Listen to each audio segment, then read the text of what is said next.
Hola, mi nombre es José Roberto Rodríguez y es un gusto compartir contigo. Lección número 6, titulada La simiente de Abraham. El texto bíblico base para el estudio de esta semana se encuentra en el libro de Primera de Pedro, capítulo 2, verso 9, en el cual leemos lo siguiente: Mas vosotros sois linaje escogido, real sacerdocio, nación santa, pueblo adquirido por Dios, para que anunciéis las virtudes de aquel que os llamó de las tinieblas a su luz admirable. ¿Te has preguntado en alguna oportunidad para qué nos eligió? Nos puso en su propio corazón, nos metió en sus entrañas y se manifestó en nuestra vida permitiéndonos ver nuestra bancarrota moral y espiritual. Hoy podemos ver a través de sus ojos y lo que vemos es real y maravilloso. Nos sacó de las tinieblas para poder vivir con su luz admirable. Le conocemos porque Él lo ha permitido, y todo para que celebremos su excelencia, para comunicar a otros que Él es real. Quiere que hablemos de su fuerza, de su poder, su integridad de ánimo, su bondad, su rectitud, su fidelidad, su supremacía. Quiere que hablemos de todas sus virtudes.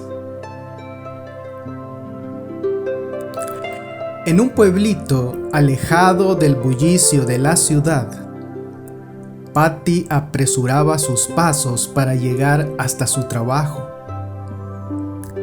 Al pasar frente al escaparate del joyero del pueblo, se dio cuenta que aquel reloj que servía de referencia para muchos otros transeúntes marcaba las 8:45 de la mañana. ¡Uf! ¡Qué alivio!, dijo Patty. Pensé que iba tarde. Y continuó caminando, pero más despacio y más tranquilamente. Lo que Patty no sabía era que el reloj del joyero se había detenido hacía más de media hora. Patty y muchos otros del pueblo que tomaban aquel reloj colocado estratégicamente como referencia para tomar el tiempo, llegaron ese día un poco más tarde a sus trabajos. ¿Sabes? El Señor se dio a la tarea de colocar en medio de las naciones y en un punto muy estratégico entre los continentes de África, Europa y Asia, su precioso reloj espiritual. La nación judía fue una vez escogida para representar a Dios en la tierra. Pero debido a su incredulidad y dureza de corazón, pareciera que como aquel reloj del joyero, también el reloj espiritual se detuvo. Sí, se detuvo, mas no se averió. Porque Dios, en su inmenso amor y misericordia, siempre mantuvo a un precioso y fiel remanente. En cada época de la historia de este mundo, incluida la que nos ha tocado vivir bajo la amenaza de una terrible pandemia, el verdadero Israel ha mantenido su identidad y su papel a través de cada remanente. En esta semana estudiaremos acerca de cuánto éxito tuvo aquella nación original en cumplir las promesas del pacto que el Señor hizo con ellos. ¿Había condiciones para esas promesas? ¿Qué efectos hubo a raíz de la desobediencia de aquel pueblo escogido? ¿Por qué se detuvo el reloj? ¿Qué cualidades, virtudes o características especiales poseía aquel pueblo hebreo de la antigüedad para ser escogido por el mismo Dios, creador del universo? La respuesta es muy sencilla: absolutamente ninguna. El pueblo de Israel no tenía nada en absoluto que lo hiciera merecedor de algo tan inmerecido como lo es la gracia divina. Pero aún en su condición de no merecedor, a él como pueblo fueron dirigidas palabras tan sorprendentes como las que encontramos en Deuteronomio capítulo 7, verso 6. Porque tú eres pueblo santo para Jehová tu Dios. Jehová tu Dios te ha escogido para hacerle un pueblo especial, más que todos los pueblos que están sobre la tierra. La santidad a Jehová debía ser prácticamente la constitución del pueblo, como también su norma de conducta. El sentido básico de la palabra que aquí se traduce como santo es el de separación física.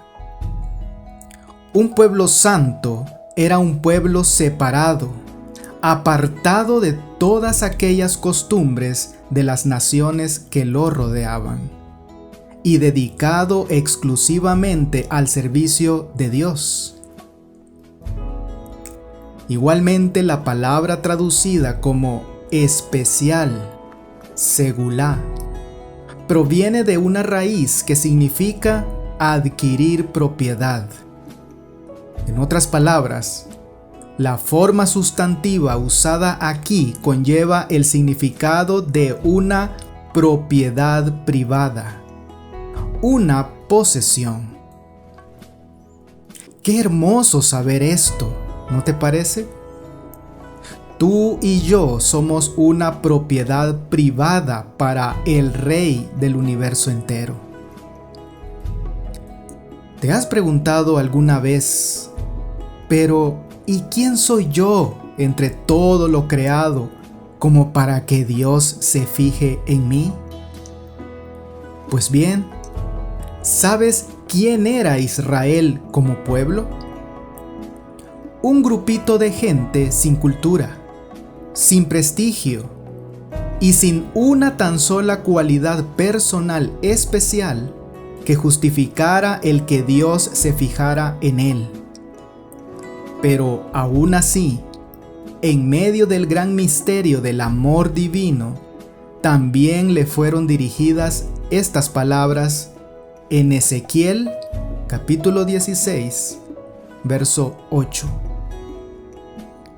Y pasé yo otra vez junto a ti, y te miré, y he aquí que tu tiempo era tiempo de amores.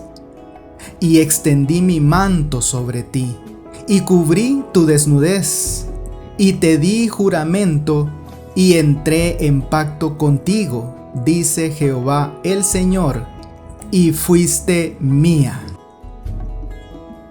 ¿Qué clase de lenguaje figurado se está utilizando aquí? Esta visita es diferente de la que realizara Dios al hallar a Israel recién nacido en Egipto, cuando lo bendijo y lo multiplicó.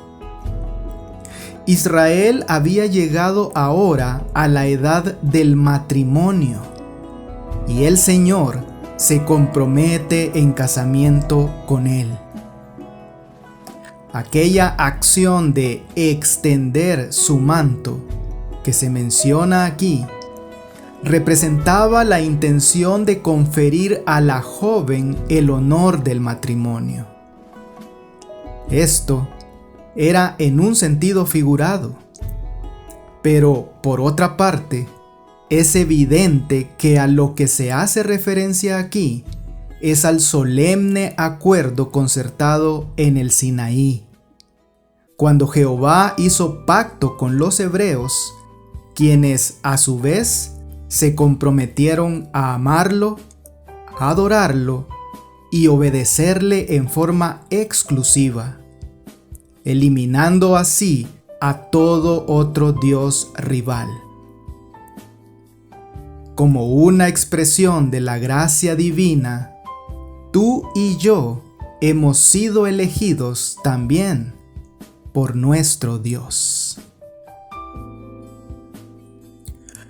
Cuando José, ya de 110 años, estaba próximo a morir, se dirigió a sus hermanos con las siguientes palabras. Génesis 50, 24.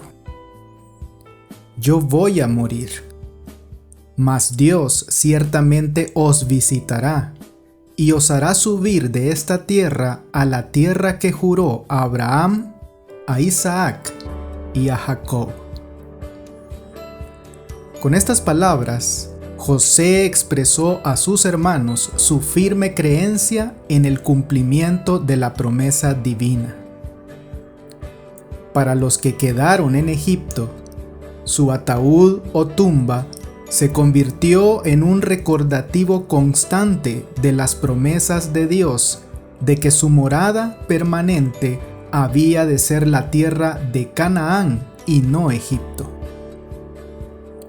Permaneció como una exhortación constante para que ellos volvieran los ojos de Egipto hacia Canaán y para que esperaran con paciencia y fe el cumplimiento de la promesa que en términos de acuerdo de tierras Dios había hecho a sus padres, primero a Abraham y luego de forma reiterada a Isaac y a Jacob. Es muy importante recalcar que todas las promesas de tierras hechas por parte de Dios surgieron como parte de un pacto y como tal no eran de ninguna manera incondicionales. Había que cumplir con una parte del trato. ¿Qué tan explícito fue el Señor con sus hijos al respecto? Deuteronomio capítulo 28, verso 1. Acontecerá que si oyeres atentamente la voz de Jehová tu Dios, para guardar y poner por obra todos sus mandamientos que yo te prescribo hoy, también Jehová tu Dios te exaltará sobre todas las naciones de la tierra. Si se cumplía con la voluntad de Dios, aquí estaban enlistadas todas aquellas bendiciones a recibir. Pero si se desobedecía y no se cumplían las obligaciones de aquel pacto, el Señor no dejó en la ignorancia a su pueblo sobre lo que sobrevendría. Deuteronomio 28, 15. Pero acontecerá si no oyeres la voz de Jehová tu Dios, para procurar cumplir todos sus mandamientos y sus estatutos que yo te intimo hoy, que vendrán sobre ti todas estas maldiciones y te alcanzarán. ¿Has leído lo que sigue a este versículo en la Biblia? Nada más ni nada menos que 52 versos más, con una lista de todo aquello que resultaría de la desobediencia. Más claro y más explícito no pudo ser nuestro Señor.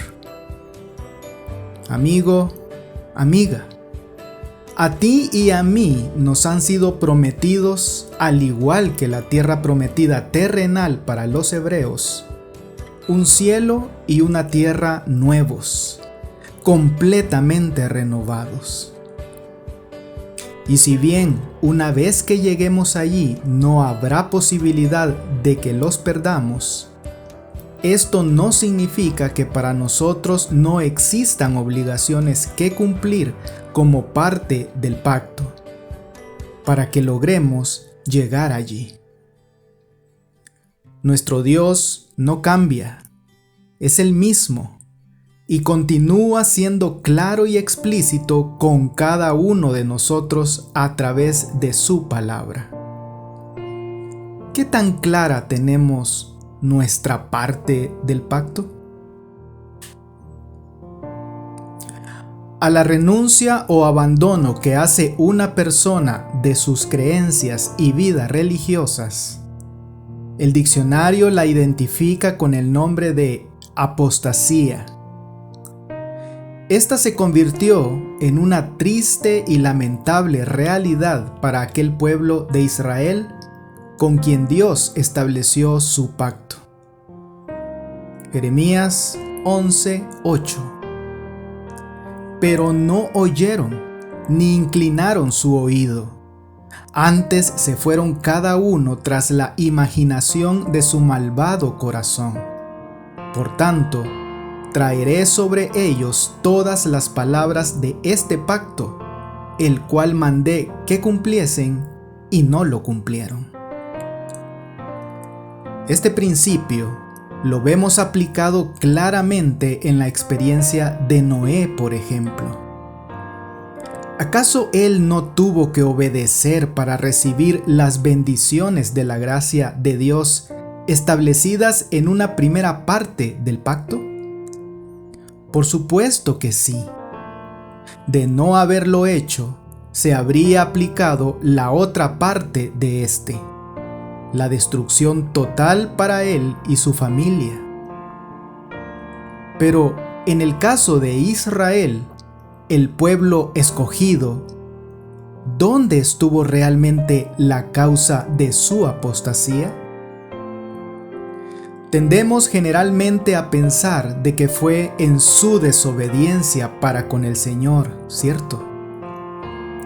Pues en parte sí, pero la desobediencia no fue más que una consecuencia lógica de una relación personal rota con el Señor.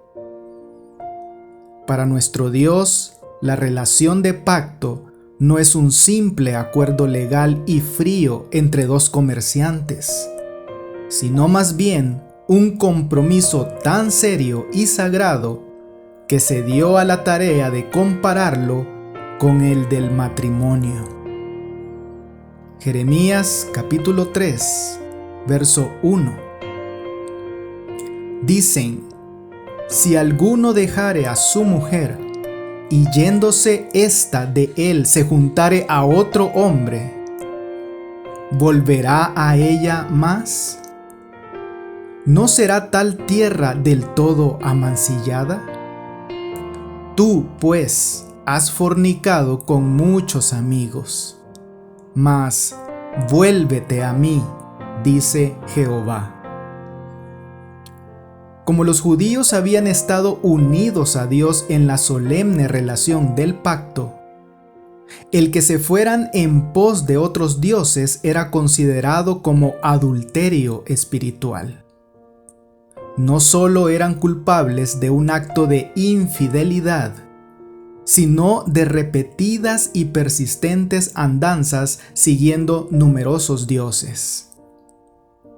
Lamentablemente, el patrón reiterado que encontramos en la historia de Israel como nación fue el de la apostasía. Y por esto, el Señor lo reitera también a sus hijos en el verso 20, siempre de Jeremías capítulo 3. Pero como la esposa infiel abandona a su compañero, así prevaricasteis contra mí, oh casa de Israel, dice Jehová. Todo esto debería conducirnos a meditar sobre lo importante y trascendental que se vuelve el aspecto relacional y personal tan decisivo en nuestra vida cristiana. Porque si nuestra relación con Dios no está bien, nos volveremos peligrosamente propensos a caer en el pecado y por ende en la desobediencia misma. En los días de Noé, todo designio de los pensamientos del corazón era de continuo solamente el mal. Que sea Dios quien gobierne nuestros pensamientos y que esto nos capacite para cumplir con nuestra parte del pacto. El pueblo de Israel, aquel al cual Dios mismo escogió sobre la base de la gracia divina, fue uno que se caracterizó muy particularmente por sus ciclos de apostasía, seguida de juicios divinos, concluyendo parcialmente con el arrepentimiento y volviendo a comenzar de nuevo. Qué frustrante podría resultar para cualquiera de nosotros lidiar con un grupo de personas con ese tipo de comportamiento, ¿no te parece? Pero Dios no es cualquiera de nosotros. Nuestro Dios es el Rey de Reyes y Señor de Señores, el Creador absoluto de todo cuanto existe, de este mundo y de todos aquellos que lo habitamos. En Dios tenemos los ejemplos perfectos de amor, de bondad, de misericordia, de juicio y también de paciencia. Aunque su plan para el antiguo Israel aparentemente había fracasado debido a la desobediencia de la nación escogida, él sabía muy bien que no existía tal fracaso. Sabía perfectamente que aún entre la maleza todavía podían asomarse algunas hermosas flores. En algunos pasajes de las Sagradas Escrituras podemos encontrar descripciones del plan que Dios tenía para el remanente de Israel, como es el caso de Miqueas capítulo 4 versos 6 y 7. En aquel día, dice Jehová, juntaré la que cojea y recogeré la descarriada, y a la que afligí, y pondré a la coja como remanente, y a la descarriada como nación robusta. Y Jehová reinará sobre ellos en el monte de Sión desde ahora y para siempre. Se esperaba que un reavivamiento religioso se manifestara entre los exiliados y que al fin los israelitas aceptarían su destino divino. Miqueas predecía los gloriosos resultados de un reavivamiento tal. Desgraciadamente, el fracaso de los judíos hizo imposible el cumplimiento de esos sucesos en el Israel literal. Los propósitos del cielo se realizarán ahora mediante la simiente espiritual, la Iglesia cristiana. Conversos de todas las naciones se congregarán en el reino espiritual de la gracia que, en ocasión de la segunda venida de Cristo, se convertirá en el reino de la gloria. Dios siempre tiene a algunos fieles que, a pesar de la apostasía dentro de las filas del pueblo escogido, se mantuvieron y se mantienen firmes a su llamado y elección. Y a ellos van dirigidas las palabras de Jesús mismo en Juan capítulo 10, verso 28. Y yo les doy vida eterna, y no perecerán jamás, ni nadie las arrebatará de mi mano. Así es, nadie, ni el mismo Satanás. Solo hay una forma en la que las ovejas pueden ser arrebatadas de la mano del pastor, y es por su propia elección voluntaria. Cuando las ovejas se apartan, lo hacen voluntariamente, y en ese caso a nadie pueden culpar sino a sí mismas. Podríamos pensar que así como en la antigüedad, hoy en día la iglesia cristiana también adolece de ciertas deficiencias y ciclos parecidos a los del Israel literal. La pregunta sería, ¿estamos intentando de verdad ser parte de aquel remanente que trata de cumplir lo mejor posible su parte del pacto? Que nadie nos arrebate de la mano del pastor. El plan del Señor de crear un pueblo fiel para que lo sirviera fue puesto en marcha con el antiguo Israel. Obviamente, ni los errores ni los defectos de este pueblo acabaron con aquel plan divino.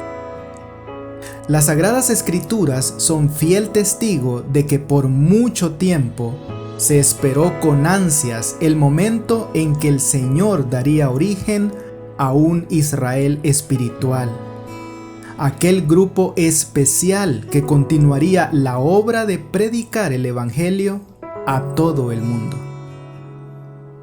¿Cómo es que tú y yo adquirimos el derecho a participar en las promesas hechas a Abraham? Sencillo, por medio de Cristo Jesús. Gálatas capítulo 3, versos 27 y 28. Porque todos los que habéis sido bautizados en Cristo, de Cristo estáis revestidos. Ya no hay judío ni griego, no hay esclavo ni libre, no hay varón ni mujer, porque todos vosotros sois uno en Cristo Jesús. Revestirse de Cristo significa adoptar sus principios, imitar su ejemplo, aceptar su dirección, llegar a ser como Él. De esa forma, ya no hay judío ni griego, es decir, ni judío ni gentil. En el reino de Cristo todos estamos cubiertos con la misma vestidura de la justicia de Cristo, que recibimos por la fe en Él. Delante de Dios no hay diferencia entre un esclavo y uno que es libre, entre uno que es rico y otro que es pobre, entre uno que es nacional y otro que es extranjero. Uno puede salvarse tanto como el otro. Todos, si lo desean, serán salvos por la fe en Jesús. A medida que se ponen en práctica los preceptos divinos de amor a Dios y a nuestros prójimos, los corazones de los seres humanos se unen en un vínculo íntimo de comunión mutua, de acuerdo con su Padre Celestial. Y es de esta manera que podemos llegar a ser uno en Cristo. Como herederos según la promesa, esperamos su cumplimiento. Y de ella nos habla Daniel en el capítulo 7, verso 27. Y que el reino y el dominio y la majestad de los reinos debajo de todo el cielo sea dado al pueblo de los santos del Altísimo, cuyo reino es reino eterno, y todos los dominios le servirán y obedecerán. Aquí encontramos una vislumbre consoladora del resultado final de toda la agitación y persecución por la cual habrán pasado los santos. Cristo ha de volver pronto en busca de su remanente y lo llevará para que disfrute de su eterno reinado y galardón. En la tierra restaurada, la morada de los justos, no habrá discordia ni descontento. Todo el universo palpitará en completa armonía. Todos los que serán salvos obedecerán voluntariamente a Dios y morarán en su bendita presencia para siempre. Las promesas de Dios hechas a Abraham llegan a ser nuestras no por nacionalidad, raza o género, sino por la gracia que Dios nos concede mediante la fe. Muy bien, sinteticemos algunas ideas que nos ha dejado esta preciosa lección. Número 1. ¿Pueblo escogido por Dios? Demuéstralo. El pueblo de Israel tenía una marca distintiva. Era un pueblo especial, escogido. De todas las naciones que había en la tierra, Israel fue elegido para ser el pueblo de Dios. Era un pueblo especial, distinto a todos los demás, pero que al momento de salir a la cancha y jugar el partido, no pudo demostrarlo. Se quedó en las buenas intenciones y terminó fracasando. Tenía todas las herramientas para mostrar que era distinto, pero terminó en la mediocridad de simplemente imitar a los demás. Como herederos de la promesa, tú y yo tenemos todos los atributos para marcar la diferencia. Pero la pregunta obligada es: ¿nos ven los demás como alguien realmente distinto? Tú y yo fuimos escogidos por Dios para mostrar algo diferente. Número 2.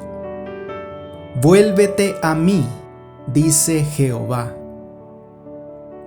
A través del profeta Jeremías, Dios llama a su pueblo en el Antiguo Testamento a regresar a Él.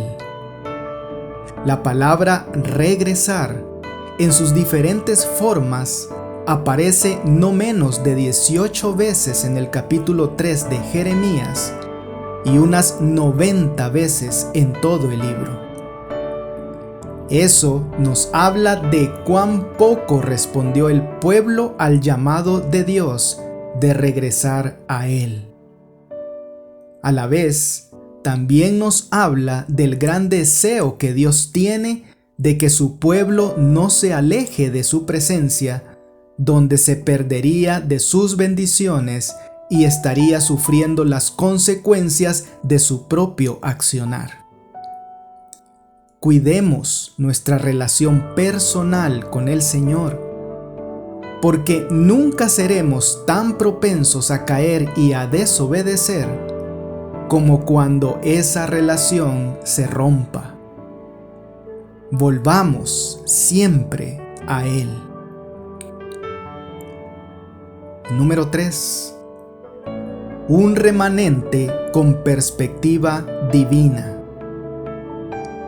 Dios, a aquellos insignificantes y desheredados israelitas, les prometió transformarlos en una gran nación a la cual las demás naciones admirarían y que además serían bendecidas a través de ellos.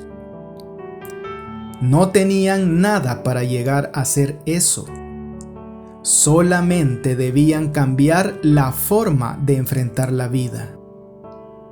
Y en eso consiste la segunda oportunidad que Dios nos da. No es para cometer el mismo error del mismo modo, sino para cambiar el modo de enfrentar la vida como un remanente con perspectiva divina. Y en 300 años, los israelitas lo lograron. Sí, en tanto se mantuvieron en la perspectiva de Dios. Amigo y amiga, la pluma inspirada nos termina recordando que el plan de salvación trazado por el cielo es bastante amplio para abarcar a todo el mundo. Dios anhela impartir el aliento de vida a la humanidad postrada y no permitirá que se quede chasqueado nadie que anhele sinceramente algo superior y más noble que cuanto puede ofrecer el mundo. Que Dios te bendiga. No olvides apoyar este ministerio suscribiéndote a mi canal de YouTube. Con esto tendrás acceso a un video resumen completamente ilustrado y animado de la lección de escuela sabática para adultos al inicio de cada semana.